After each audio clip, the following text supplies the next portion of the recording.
pagbati na may ngiti sa aking mga labi. Naghahanap ba kayo ng makakatuwang sa pagre-review ng inyong anak? Meron yan sa DepEd. Ang ETUlay online tutorial ay libre at handog ng ating kagawaran sa pangunguna ng OUA ICTS EdTech. Ito ay isang proyektong makatutulong sa mga mag-aaral, katuwang ang mga magulang o kasama sa kani-kanilang tahanan para masagutan at maunawaan ang mga modules. Hangad din ng programang ETUlay ang matulungan ang ating mga guro sa kanilang mga blended learning classes. Ang ating ETUlay ay mula kinder hanggang senior high school. Bukod sa academics, meron din tayong mga special programs gaya ng All is Wellness, Reading and Math Remediation, Storytelling, Mommy Tech Talks, Classes sa Gramatika, Speech Class, Financial Literacy, at marami pang iba. Pinalawig din ng ETUlay ang ating Alive program para sa mga mag-aaral mula grade 1 hanggang grade 3. Gayun din ay mayroon tayong ALS program at SPED tutorials na makasisigurong makakamit ng lahat ang inclusive education. May SPED hotline na rin para sa inyong mga katanungan patungkol sa special education. Kaya, subaybayan mula Lunes hanggang Biyernes, mula 9:00 ng umaga hanggang 7:00 ng gabi ang ating ETUlay. Sa ating pagtutulungan, maiaangat natin ang bawat isa. Ating itutulay ang pagkatuto upang di mapigil ang pag-aaral ng kabataang Pilipino. Itulay natin ito, sulong edukalidad.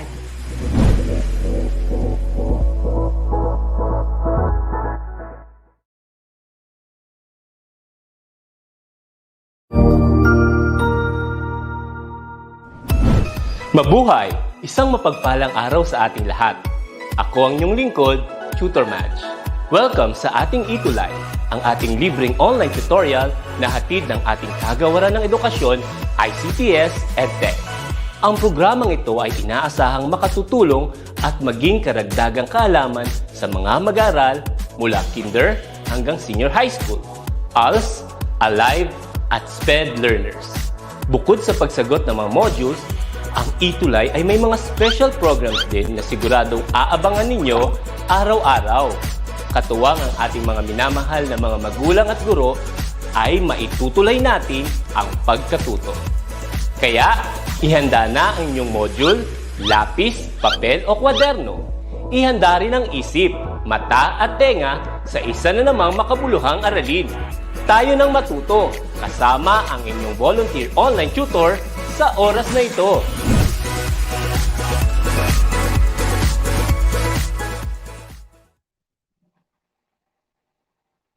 Isang mapagpalang gabi sa ating lahat. Muli, ako po si Tutor Chadi, ang inyong science buddy mula sa Alternative Learning System at secondary level. Okay, para sa gabing ito ay muli magkakaroon tayo ng magandang discussion tungkol muli sa isa pang panibagong aral tungkol sa agham.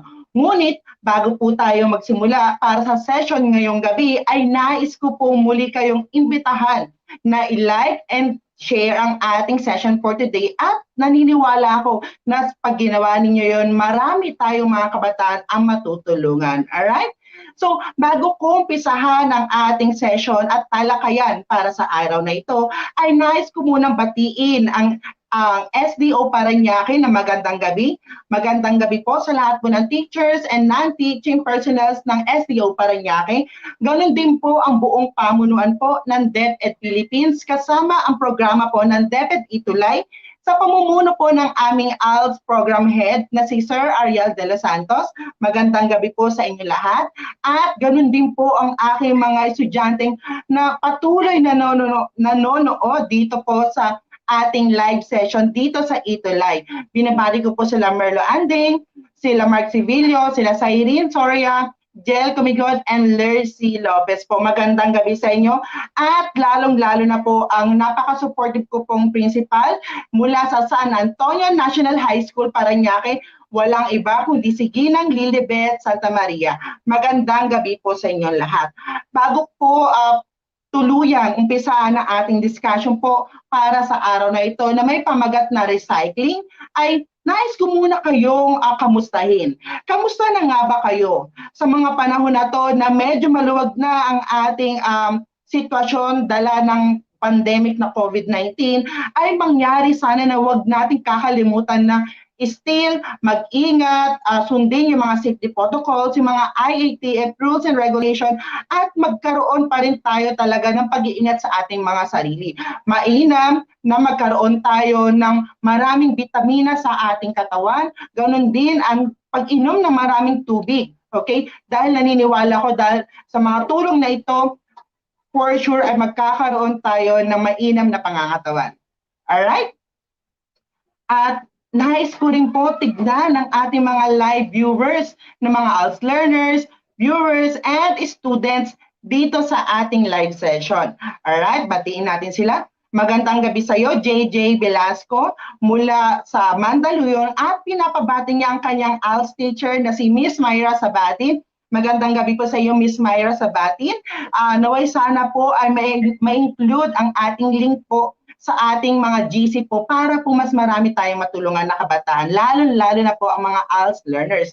Ganon din po si Reduban Alin, magandang gabi sa iyo. Maylin Kabatingan, Lercy Lopez, hello, magandang gabi. And Michael Kison, magandang gabi. Muli, gusto ko po kayong imbitahan na i-like and subscribe ang ating mga DepEd official accounts po sa lahat po ng social media, mapa-Facebook man po and YouTube channel. And lastly, i-share po natin ang ating live sessions, hindi lang po sa Alternative Learning Systems ETUlay, kundi sa lahat po ng sessions ng ating DepEd ETUlay from 9 a.m. to 7 p.m. Alright?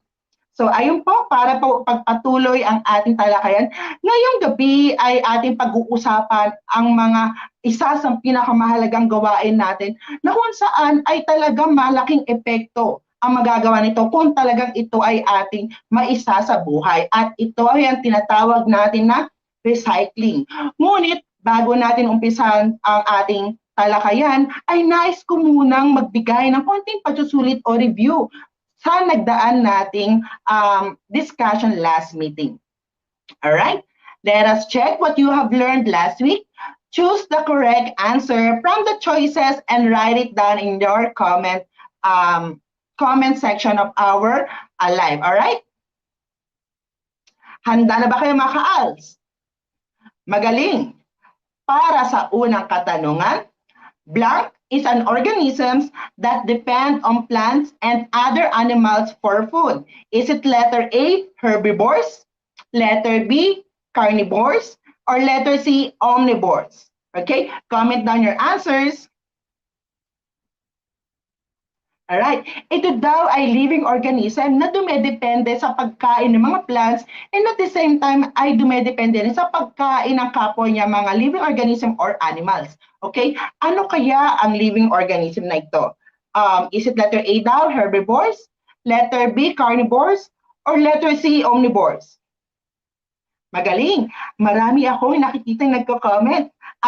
Thank you so much sa inyong pagko-comment. So, ano nga ba, Tutor Chadi, ang ating answer? The answer for number 1 is letter C, omnivores. Tatandaan natin na ang isang living organism na kumakain o nagdedepende sa pagkain ng mga halaman at the same time sa kapwa niya mga living organism, ito ay tinatawag natin na omnivores. Alright? Number 2. Blank is a component of an ecosystem that includes living things. A, biotic, letter B, abiotic, or letter C, organism. Comment down your answers.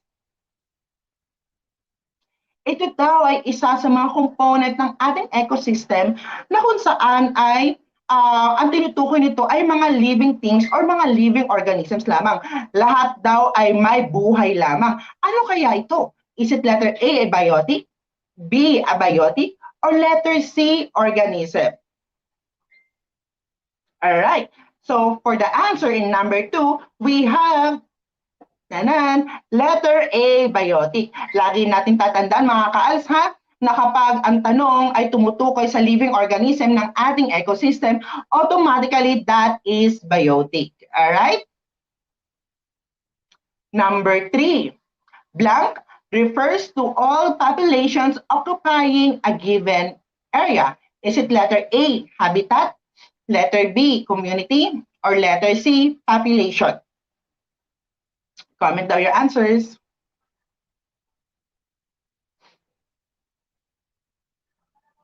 Habang naghihintay tayo ng answers, batiin ko sina Morena Pascual, Bawa, magandang gabi. Ganon din kay Caroline Balgos. Ganon din po kay Reduban Alim and Ezra Ulep. Magandang gabi sa inyong lahat. Alright, this time in number 3, blank refers to all the populations occupying a given area. That is letter very good, letter B. Kapag ang mga population na to ay nakatira na sa isang given area, for example, sa Metro Manila, ang binibilang natin na populations ay population ng mga tao, population ng mga aso, population ng mga pusa, at kung ito ay nasa isang lugar lamang katulad ng Metro Manila, ay ang tinutukoy na natin doon ay letter B, and that is community. Okay, how about in number 4? A group of organisms of the same species living in a certain area at a given time. Is it letter A, habitat, letter B, community, or letter C, population? Comment down your answers.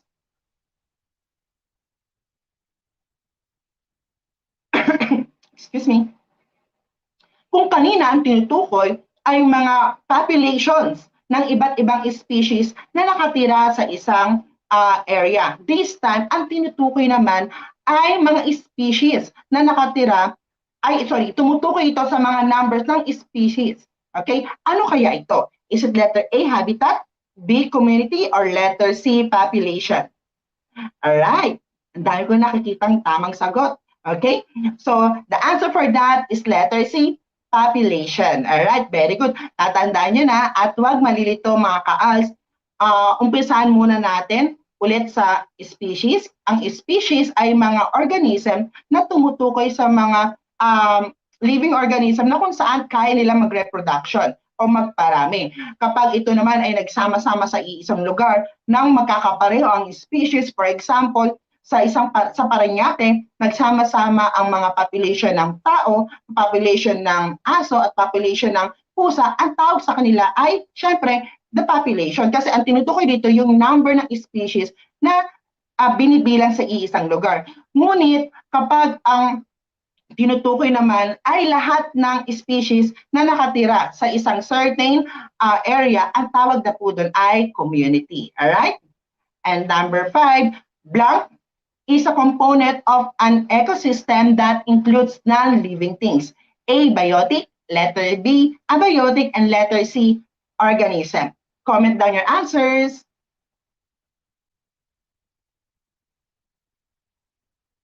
Ano kaya ang answer for number 5? Kung kanina tinutukoy natin ay living things, na kung saan ito daw ay biotic. This time, ano naman kaya ang non-living things? Alright, very good. The answer for number 5 is letter B, abiotic. Alright? Very good, very good, very good. Palakpakan natin ang ating mga sarili dahil lahat kayo ay nakakuha ng tamang sagot. Magaling, magaling, magaling. Alright. This time ay magtungo na tayo sa talagang leksyon natin sa araw na ito or sa discussion natin para sa araw na ito. Ngunit bago natin umpisahan yan, ay basahin muna natin ang ating objectives. By the end of the lesson, the ALS learners will be able to, number 1, explain our current waste disposal practices. Number 2, identify some negative effects of our garbage problem. Number 3, define what recycling. And lastly, we have number 4, explain the benefits of recycling. Are you ready, my dear ALS learners, viewers, and the student? Ready na ba kayo matuto para sa oras na ito? Very good. Ang ating pag-aaralan ay all about recycling, kung paano nga ba mag-save ng mga bagay na pwede pang pakinabangan. Ngunit bago natin apuntahan ang recycling ay atin muna unawain kung ano ang mga nagiging sanhi kung bakit nagkakaroon tayo ng tinatawag na mga garbage problem or the understanding our garbage problem. All right? So why do we have a garbage problem? Many factors contribute to our garbage problem.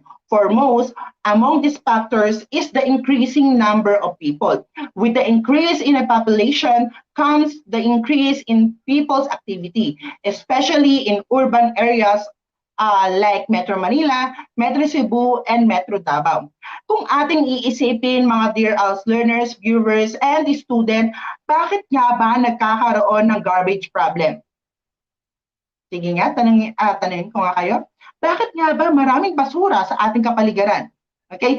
Siyempre, unang contributor at unang sanhi talaga niyan at pinakasanhi ng pagdami ng mga garbage na yan o mga basura na yan ay siyempre yung pagdami ng tao. The more na mas dumadami ang numbers ng population ng mga tao, ay mas nagkakaroon ng mas madaming needs ang mga ito. Isipin na lang natin ang isang bata na bagong panganak. For example lamang ito mga ALS learners, viewers, and students. Okay?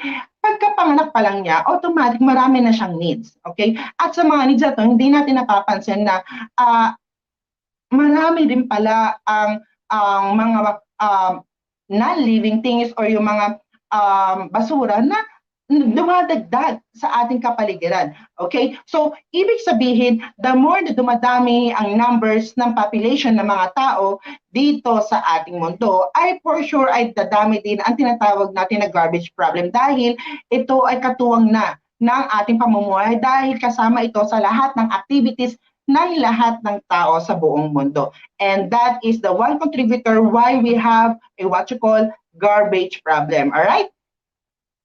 Okay, katulad na lang ng pictures na ito. Okay, kung mapapansin ninyo mga ALS learners, viewers, and student dito sa illustration or picture dito sa aking presentation, mapapansin natin na itong batang ito na galing sa bahay o sa kalsada at itong mama na nagtatapon ng basura sa labas ng kanilang bahay at maging dito, okay, sa office ng isang lalaki na nagtatrabaho, ay mapapansin natin na may mga basura. Ibig sabihin, sa lahat ng kapaligiran, sa lahat ng uri ng lugar dito sa ating mundo, ay nagkakaroon ng tinatawag na mga basura. At hindi natin namamalayan na isa pala tayo sa malaking contributor kung bakit nagkakaroon ng mga gantong problema. And that is what you call the garbage problem. Alright? So where does our garbage go?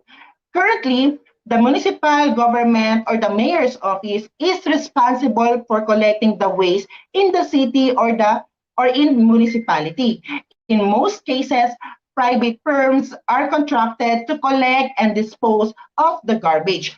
These firms then send the garbage truck to your neighborhoods to collect the garbage. Okay, so saan nga ba napupunta ang ating mga basura? Sa lahat ng ating syudad dito sa buong mundo at hindi lang sa bansang Pilipinas ay may mga opisyales tayo na galing sa gobyerno na kung saan ay nangangasiwa sa mga pagtapon at pagre-regulate at pagkontrol ng mga basura ito. Unang-una na dyan ang ating mga municipalities, local government, even our mayors and barangay captains. Sila ang isa sa mga nangunguna kung paano magkaroon ng pagkokontrol sa ating mga basura. Okay? So, ang tanong, saan nga ba ito napupunta? Isa-isahin natin yan. Alright. So, ito po. Garbage from your house is collected. Okay? Together with garbage from your entire city or municipality. And at the same time, it's going to what? To put in a what you call dump and is then taken to open dumps. Okay? So ganun yung nagiging process ng pagkuha ng mga basura sa ating nayon. Ito ay ating iniipon sa ating mga bahay and at the same time, mayroong magpapadalang mga garbage collector sa ating mga syudad. Katulad ng sa unang picture dito sa itaas na kaliwang bahagi. At the same time, ito ay kokolektahin ng mga garbage collector. And lastly, ito ay itatapon sa isang lugar na kung saan tinatawag natin na open dumps or dump site.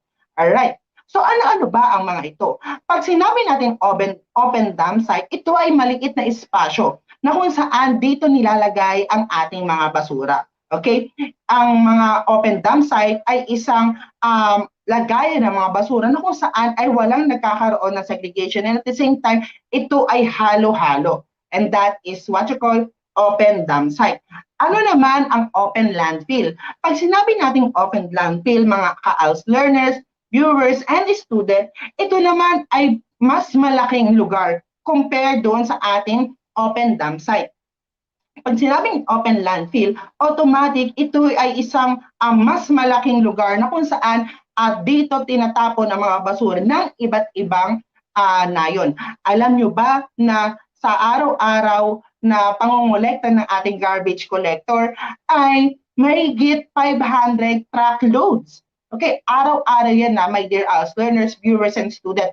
500 truckloads ang nakokolekta nila sa Metro Manila lamang.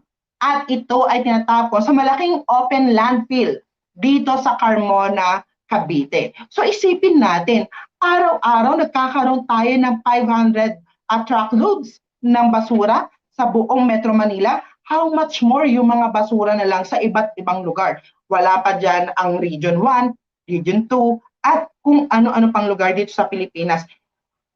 Ganon karami ang ating basura na iipon sa araw-araw. Isipin natin, paano ba tayo makakakontribute sa pagpapaliit, pagpapakonte ng mga basurang ito. Okay? This time, pag-usapan natin ang iba't ibang uri ng landfill. Okay, meron tayong tinatawag na sanitary landfill. Pag sinabing sanitary landfill, ito ay malaking lugar na kung saan ay dito tinatapon ang mga hazardous. Okay, hazardous, ibig sabihin mga basura na nakakapahamak sa atin. Katulad na lamang ng mga chemicals, katulad na lang din ng mga ginagamit ng mga materyales at bagay sa mga hospital. Okay, dito yan tinatapon. Pag sinabing sanitary landfill, ito ay isang tapunan na kung saan ay tinatabunan ng lupa. Okay, kaya nagiging safe ito. So that is what you call the sanitary landfill. Okay, how about naman yung sa mga probinsya? Napansin nyo ba, my dear ALS learners, viewers, and students, paano nagkakaroon ng pagtatapon ng basura? Gayong kadalasan at na-observe naman natin na may mga probinsya na hindi nagbibigay ng mga garbage collector or walang nagkokolekta ng mga garbage collector. Okay? Some of them is sinusunog na lang sa katabing bahay o sa espasyo ng kanilang bahay yung mga basura. Okay? Ito ay masama, my dear ALS learners, viewers, and students. Dahil nagkakaroon dito ng formation ng tinatawag natin na carbon monoxide. Ang carbon monoxide ay isa sa mga gas particles na kung saan ay nakakasira sa ating ozone layer.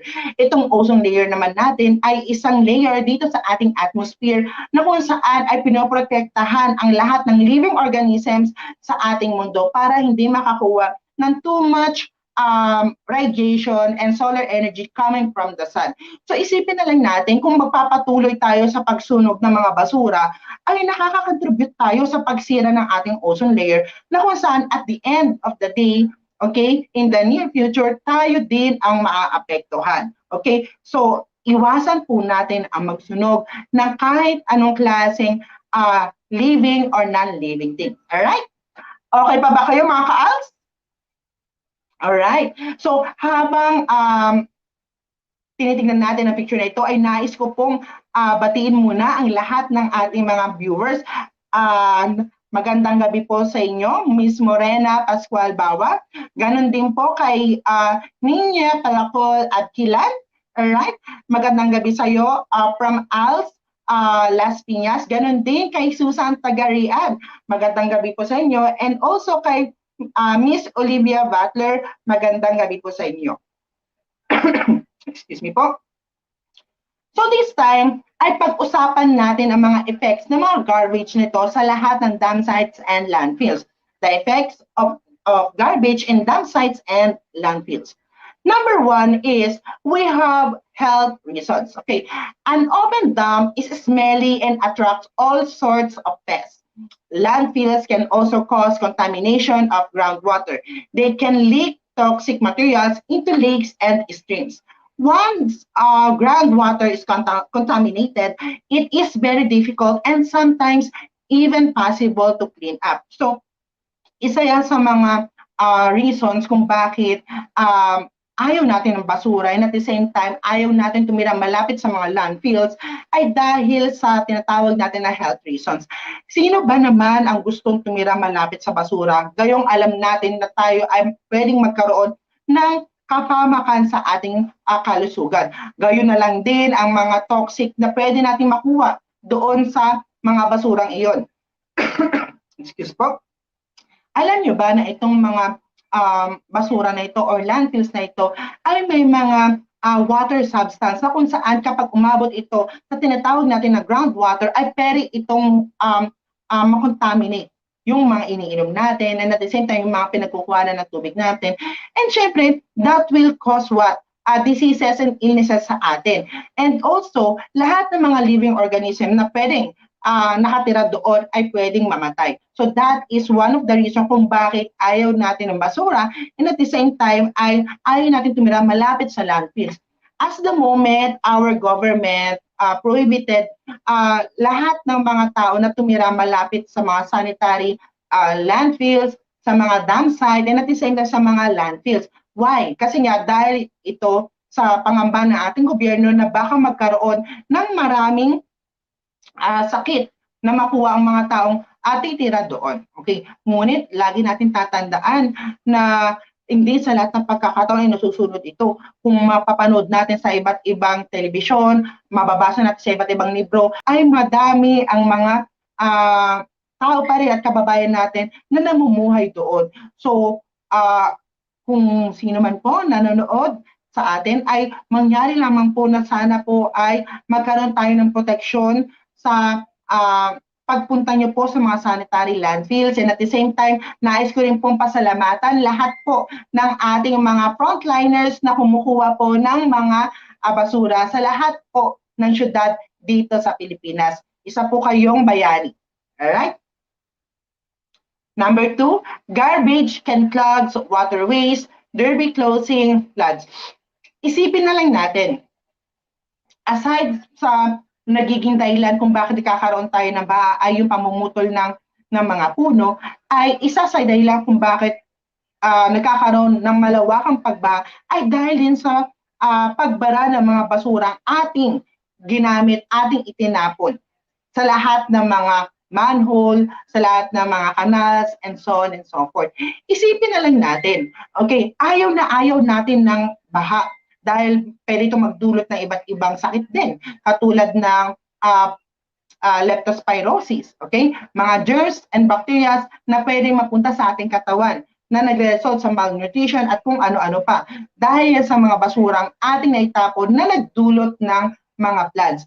My dear listeners, viewers, and students, later ay magkakaroon tayo ng discussion tungkol sa recycling. At the end of the day, inaasahan namin mula dito sa DepEd ETUlay na kayo ay magkakaroon na ng bagong sistema ng pagtatapon ng mga basura. Aalamin natin kung ano ba yung mga bagay na magagamit at mga bagay na talagang pwede nang itapon. Alright? Excuse. Number 3, it can cause toxins. It can contaminate tap and irrigation water, kill fish, infants, and rivers, and destroy the ecosystems. So, katulad ng sinabi ko kanina, there is what you call the mga water substances sa mga landfills natin na kung saan ay pwedeng mapunta sa mga groundwater natin. Itong groundwater na to ay konektado sa iba pang uri ng tubig natin, katulad ng river, katulad ng mga sapa, even the our sea or dagat. Okay?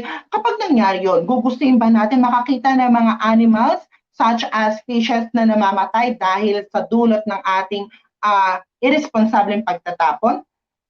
Siyempre, hindi natin gusto mangyari yun. So, ngunit, kailangan natin ipabatid na ito ay nangyayari as the moment, hindi lang sa bansang Pilipinas, kundi sa iba't ibang parte pa ng ating mundo. So, isa ito sa reason kung bakit nagkakaroon ng malaking epekto ang mga landfills, dam site, even the what you call garbage sa ating pamumuhay. Alright? Again, it can cause illnesses. Aside from causing toxins, it can also cause many illnesses. This is because of the rats, flies, cockroaches, and other pests that is attracted in the garbage. These pests can enter in your house and contaminate the food you eat. Dahil nga sa mga basurang ito ay karamihan dyan ay mga living organism na kung saan basta-basta na lang natin tinatapon, ay for sure maraming mga pesting katulad ng mga rats, ng mga flies or langaw, mga ipis na attracted doon dahil pagkain nila yun eh. So ang nangyayari is may tendency na itong mga rats na to ay pumunta sa ating bahay. Matapos na sila ay mabusog at makuha yung mga nutrients doon sa mga open landfills na yon. And for sure, pwede sila magkaroon ng contamination doon sa mga pagkain ating kinakain. So that is the reason also why it can cause illnesses. Alright, this time, excuse po, pag-usapan natin ang segregating garbage. It is important that we classify our garbage because this will help us in identifying which materials can still be used in some ways. There are two steps to be done. The first step is to group the garbage into the biodegradable and non-biodegradable. Tutor Chadi, ano nga ba ang biodegradable at ano nga ba ang non-biodegradable? A biodegradable material is something that can be broken down completely or can decompose through natural means. These materials are those made of paper or wood or similar materials. Some examples are papers, animal waste, leaves, twigs, and leftover food. So pag sinabi natin biodegradable, my dear learners, viewers, and students, ito yung mga basura o ito yung mga leftover natin na kung saan ay naturally nade-decompose. Okay? Dahil ito ay kinakain ng mga bakterya at kusang bumabalik sa ating kalupaan na kung saan nakaka-benefit ang ating ang mga soil natin because of the nutrients coming from the biodegradable materials. Sir, ano ba ang mga examples nito? We have the foods and papers. Again, pag sinabi nating mga biodegradable, ito yung mga materials na kung saan ay nabubulok. Okay? At naturally, nade-decompose sila. Alright? So this time, pag-usapan natin kung ano naman ang non-biodegradable. Non-biodegradable materials, on the other hand, are those that cannot be decomposed. Burning will not eliminate them completely. Examples are materials made of plastic, metal, glass, and rubber. Pag sinabi naman natin non-biodegradable, syempre ito ay kabaliktaran. Kung ang biodegradable ay nabubulok, this time the non-biodegradable material ay hindi nabubulok. Okay? So ito yung mga bagay na hindi agad-agad na decompose o magkaroon man ng decomposition factor ay sobrang matagal. Okay? Katulad na lamang ng mga plastic, metal, glass, and rubber. Okay? Isipin na lang natin, ang plastic, gaano ba karami ang plastic sa buong mundo? Ganon din ang ating metals. Sa tingin nyo ba itong mga materials ito ay kadadaling matunaw? Kadadaling mawala sa ating mundo? No. Yung basurang plastic nung panahon ng ating mga lolo ay for sure nandito pa rin sa ating kasalukuyang age or modern age. So isipin na lang natin, ang tanda ni lolo at ni lola, pero yung ginamit nilang plastic nung panahon nila ay still nabubuhay pa sa panahon ito. How much more yung mga materials na ginagamit natin ngayon? Ito ba ay maaabutan pa ng mga next generation? The answer is yes. Okay? So, please avoid using any forms of plastic. Kung kaya po natin gumamit ng mga cups na gawa sa mga papel or recycle o itong mga plastic na to ay pwede naman natin hugasan at gamitin muli ay gawin natin. Alright? So here are some examples ng mga biodegradable and non-biodegradable materials. We have papers katulad ng cardboard, bond papers, newspaper, phone books, old letters. Okay? Other materials that decompose such as the twigs, leftover food, vegetable scraps, garden waste, mga leaves, so on and so forth. Those are biodegradable materials. Again, pag sinabi natin biodegradable materials, ito ay natutunaw at ito ay nabubulok. Sorry. Pag sinabi naman natin na non-biodegradable materials, katulad ng plastic, we have grocery bags, toys, containers, tumblers, at marami pang iba. Metals, aluminum such as soda cans, canned goods, container, pots, pans, roofing sheets. Excuse. We have glass, windows, light bulbs, and mirrors, bottles, and rubber such as tires and mga gulong. So those are the example of biodegradable and non-biodegradable materials. After you have separated the biodegradable materials from the non-biodegradable materials, group the things that are made of the same materials. This is the second step. Kanina ay tinukoy natin kung ano ba yung biodegradable at non-biodegradable. This time ay atin na isa-separate yung mga bagay-bagay na ito. May papakita ko sa inyong table. Look at how the materials are grouped together. We have biodegradable. Sa paper, mapapansin natin, nandyan ang newspaper, nandyan ang phone books, and pizza boxes. Others like vegetable scraps. Okay, ito yung mga ginamit na na mga gulay na hindi naman may mga natira. Okay, spoiled rice or yung panis na kanin, garden weeds, mga damo. Okay, those are biodegradable dahil ito ay what? Ito ay nabubulok. How about the non-biodegradable? Sa plastic, pwede nating ilagay ang mga grocery bags, juice containers, ball pens, kasi they are made of plastic. How about the rubbers?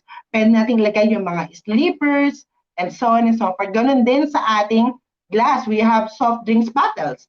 Metals, we have old pots and pans. So these are the things na pwede natin gawin sa araw-araw. Pwede natin i-separate ang mga biodegradable according to the category. Ganun din ang ating mga non-biodegradable. Alright? Alright, pasensya na po. Ako po ay inuubo. Okay, this time, ito na, ang pinaka-exciting. Let's talk about recycling. Recycling is a process where materials can be used over and over again. Recycling is a way to take the trash and turn it into a new product. Pag sinabi natin recycling, my dear ALS learners, viewers, and students, ang tinutukoy natin dito mostly is the what you call the non-biodegradable materials. Sir, bakit po? Tutor Chadi, bakit po? Dahil itong mga non-biodegradable materials ay hindi agad nade-decompose o mahirap mabulok. So, anong gagawin natin sa kanila? Alangan na ilagay lang natin sila sa isang dump site at hayaan na dumami doon. Diba? For sure, pag ginawa natin yun, ay maraming maaapektuhan. So, ang pinaka-easiest para makatulong tayo, okay, sa pagdami ng mga basura sa ating nayon ay ang tinatawag natin na recycling. Ito yung paggamit muli ng mga non-biodegradable materials para maging useful pa sa araw-araw na ating gawain. Alright? There are a number of different recycling processes that allow materials to be used more than once. Number one, reusing things as much as you can. Reusing products prolongs the life of these materials, thus delaying final disposal. Reusing can mean repairing, washing, repainting, and the like. Okay, so guys, when we talk about number one, reusing things as much as you can, automatically these are the things na pwede nating gamitin ng paulit-ulit. Okay, pwedeng ito ay mangyari sa pagre-repair, sa pagwawash, pagre-repainting, at madami pang iba. Katulad na lamang ng repainting. Okay, mapapansin natin dito sa ating examples na ang ginawa doon sa old pot ay pinintahan muli para ito ay maging useful at kapaki-pakinabang. Okay? Ganun din ang pagwawash. Katulad na lang ng mga boteng natambak na ng napakatagal na taon. Okay? pwede natin silang hugasan at ganoon din, repainting at gawin natin siyang flower base. O di kaya ay yung mga sapatos na sira, okay? Pwede natin silang ayusin o kumpunihin para magamit pa ito at para hindi natin ito agad maitapon. Okay? Sa tulong nito ay na-prevent natin yung pagdami ng basura and at the same time nakatipid pa tayo. And lastly, nagiging kapaki-pakinabang yung mga basurang ating nais itapon before. Okay? We have plastic grocery bags. Use them as a containers when going to market. Use them as a liner in garbage cans. Use them for keeping things in the house. So, these are the what you call plastic grocery. Pwede natin siyang gawin na paglagyan ng mga iba't ibang bagay katulad ng mga basura. Okay? Pero as the moment, marami ng syudad sa Pilipinas ang nagbabawal ng paggamit ng plastic. Dito po sa city government of Parañaque ay starting last year, January 1, ay wala na pong gumagamit na mga plastic dito. All our materials are made of the papers and also yung mga spoon, di ba dati before disposable, this time ang gamit na po is yung made of kahoy na. So di ba, nakakatuwa dahil marami ng mga tao sa ating komunidad ang talagang nababahala na baka mas dumami pa ang basura kaya gumagamit din sila ng mga kapaki-pakinabang ng mga materials katulad ng mga ganon. Plastic beverage.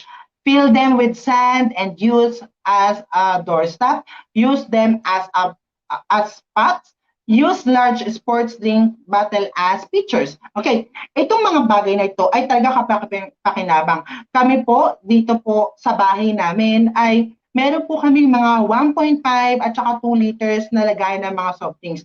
So, ang ginawa po namin is hindi na po namin tinapon. Bagkus ito pa ay aming hinugasan at nilalagyan po namin ng tubig. At ito na po yung nagiging parang pitchel namin sa araw-araw. May mga plastic din po kami dito, katulad po ng lagayan ng yung mayonnaise. Okay po. Ang ginawa po namin doon is pinintahan namin. Okay? Tapos, ginawa namin siyang paso ng mga halaman. So, through that way, ay napakinabangan pa namin yung mga basurang dapat itatapon. Cardboard boxes. Okay? Use them for under the bed storage. Use as beds for small pets. Use them as a sleeping mats to protect you from cold floor. Use them as a door rugs. Okay, so itong mga cardboard boxes ay talagang kapaki-pakinabang. Itong cardboard boxes na to ay pwede nating lagyan ng mga bagay na hindi natin nagagamit na sa araw-araw. For example, yung mga pinagliitan na damit, ano pa, yung mga sapatos na sira at nais yung pangkumpunuhin pero hindi nyo maharap ay pwede nating ilagay doon. So marami talagang gamit ang mga cardboard boxes. Even guys, yung sapin sa ating higaan para hindi tuluyang pumasok yung lamig daw ng floor sa ating katawan ay pwede nating ilagay doon at madami pang iba. All jeans, cut and sew them into usable pieces like a purse or bag. Okay, use them for cleaning things around the house. Yung mga old jeans, nakakatuwa kasi sa school namin, sa San Antonio National High School, Parañaque, sa pangunguna po ng isa pong teacher namin na TLE, ay talaga pong nagpapadala siya na na mga bagay na hindi na po nagagamit, then nire-recycle po talaga nila. Dumating po sa point na nagkaroon po sila ng parang demonstration or parang, what do you call this one? Parang pagpapakita ng mga gawa ng mga estudyante. At talagang na-amaze kami dahil yung pantalon, nagulat kami, naging bag, yung tsinelas ay nagkaroon pa ng another bagay na pwedeng mapakinabangan. Naging door stopper siya at madami pang iba. Biruin nyo, sa mga basura na yon, ay marami pa lang, okay, napapakinabangan at marami pa palang dulot na pwedeng magawa sa ating mga tao. Okay?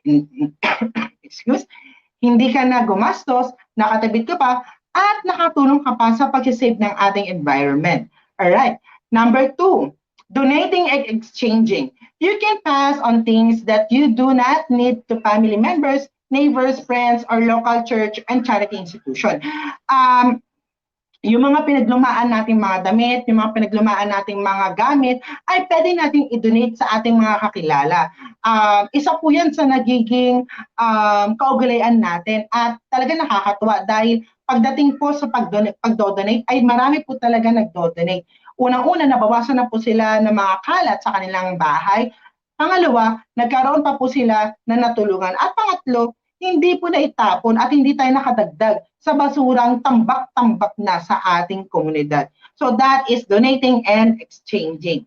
Katulad na lamang ng nasa picture natin, si Ali po ay nagbigay po sa church ng mga damit, okay?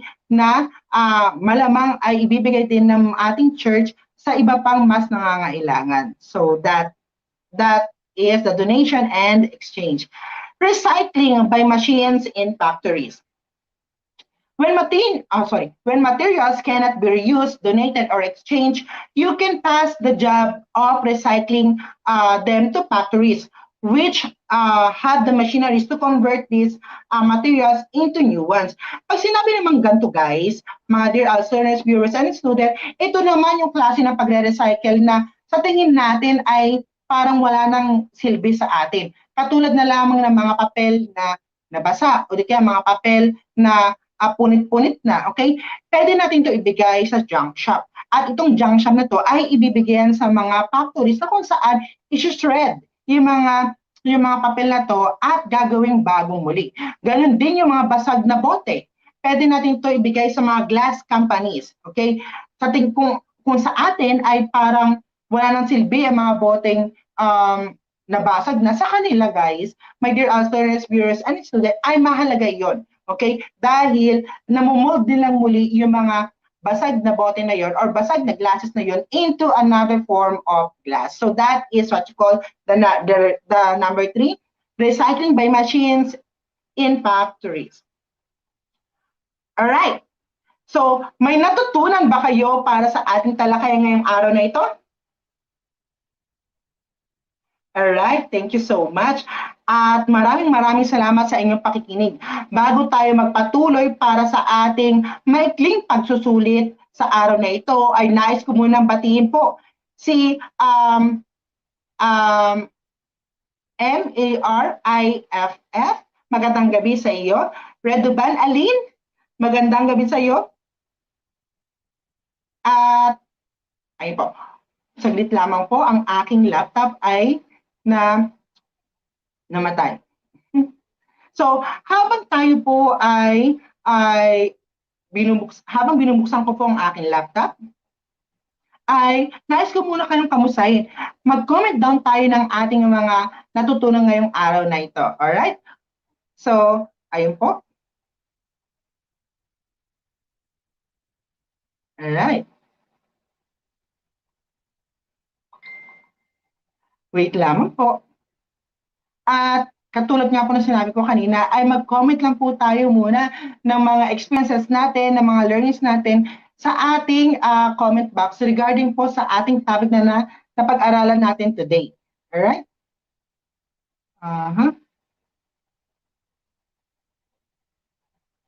Wait lamang po.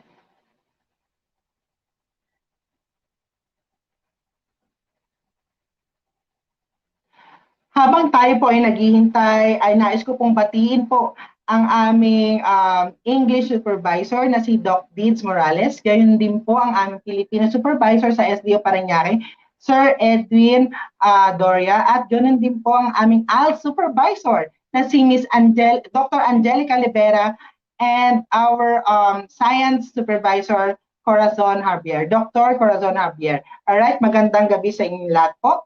At nais ko rin po batiin ang lahat po ng mga nanonood ngayong araw na ito all over the Philippines. Naway sana po ay magpatuloy po tayo sa panonood ng ating ETUlay segments dito po sa aming sessions from Monday to Friday, 9 a.m. to 7 p.m. Naku, my dear ALS learners, viewers, and students, ipagpaguhin po natin as the moment ay nagkaroon po ako ng technical problem. Ngunit, wag po kayo mag-alala. Akin pong ipagpapatuloy ang ating maikling session po ng pagbibigay ng maikling pagsasanay sa inyo sa susunod na meeting natin. Alright? Muli, ako po si Tutor Chadi, ang inyong ALS buddy and science buddy mula sa SDO Parañaque na nag-iiwan ng isang katagang kaibiganin natin si Rita dahil kay Rita, reading is the answer. Thank you!